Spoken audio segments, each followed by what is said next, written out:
ഇന്ന് എൻ്റെ മുമ്പിൽ ഇരിക്കുന്നൊരു പൊതിച്ചോറ്. ആ പൊതിച്ചോറിനകത്ത് എന്തൊക്കെയുണ്ട് എന്നൊക്കെ നോക്കണ്ടേ. നമ്മുടെ പണ്ട് കാലം തൊട്ട് നമ്മൾ പൊതിച്ചോറ് ഉപയോഗിച്ചിട്ടുണ്ട്. എല്ലാവരും ഉപയോഗിച്ചിട്ടില്ലെങ്കിൽ ഒരു ഒട്ടുമുക്കാൽ ആൾക്കാരും പൊതിച്ചോറ് കഴിച്ചിട്ടുണ്ട്. ആ വാഴയിലയുടെ ഒക്കെ ആ ഗന്ധവും ആ ടേസ്റ്റും ഒക്കെ ഒരു വെറൈറ്റി സാധനം. അപ്പോൾ നമുക്കിന്നൊരു പൊതിച്ചോറ് കഴിക്കാം. എങ്ങനെയുണ്ടെന്ന് നോക്കാമല്ലോ. ഇതാ ശ്രീമതി തയ്യാറാക്കി തന്നു വിട്ടതാണ്.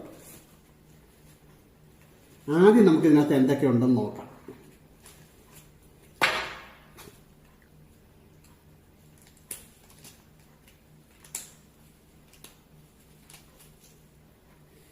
ഉണ്ടോ?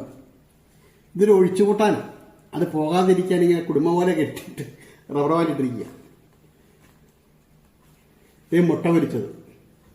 എല്ലാ പൊതിച്ചോറിനകത്തും ഉള്ളൊരു സാധനമാണ് മുട്ട പൊരിച്ചത്. ഇതാ മീൻ വറുത്തത്, പിന്നെ ചീരത്തോരനുണ്ട്, ഇത് അവിയൽ. ഇത്രയും വിഭവങ്ങളാണ് ഉള്ളത്. അപ്പോൾ നമുക്കൊന്ന് കഴിച്ചു നോക്കണ്ടേ. ആദ്യം നമുക്ക് ആ ഒഴിച്ചു കൂട്ടാൻ അങ്ങോട്ട് ഒഴിക്കാം. ചക്കക്കുരുമാങ്ങ കേട്ടോ. ചക്കക്കുരുമാങ്ങ എന്ന് പറഞ്ഞാൽ മലയാളികളുടെ ഒരു ഹരമാണ്. ആ വാഴയിലയുടെ മുട്ട പൊരിച്ചതിൻ്റെ മീൻ വറുത്തതിൻ്റെ എല്ലാത്തിനും കൂടി സ്മെല്ല് വന്നിട്ടുണ്ടല്ലോ, സഹിക്കാൻ പറ്റില്ല. എന്താ ടേസ്റ്റ്!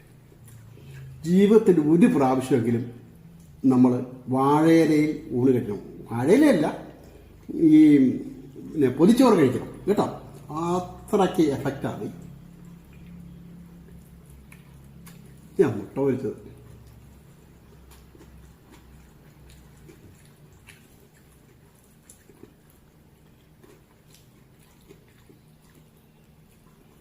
അവിയൽ,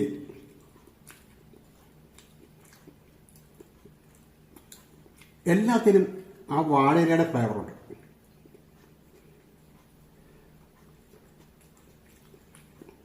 ചീരത്തോടെ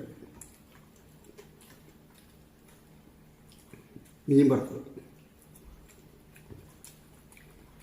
ആഹാ, ഇതിൽ ഏറ്റവും ഹൈലൈറ്റ് ചെയ്യാന്നറിയാം നമ്മുടെ ചക്കക്കുരുമാങ്ങയാണ്. അതൊരു സാധനം തന്നെ കേട്ടോ.